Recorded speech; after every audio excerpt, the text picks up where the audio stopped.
Bamboo chicken. আসসালামু আলাইকুম। আজ আমরা ব্যাম্বু চিকেন করব। ব্যাম্বু চিকেন করার জন্য আমরা মুরগিটাকে ম্যারিনেট করে রেখেছিলাম 1 ঘন্টা, সব মশলা দিয়ে ম্যারিনেট করে রেখেছি। আর এই যে ব্যাম্বু কেটে নিয়ে এসে সাইজ করে এর ভিতরে চিকেনটা ঢুকিয়ে দিব। আপনারা দেখতে থাকেন কিভাবে করি। এই যে দিচ্ছে ব্যাম্বু ভিতরে,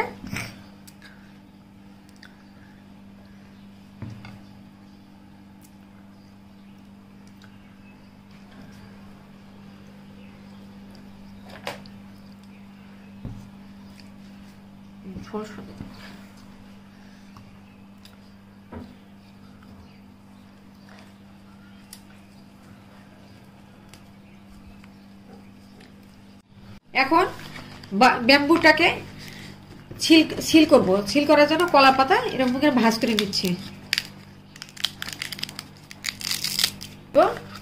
যাতে কোনো মুরগির ঝোলগুলো না বের হয়ে আসে।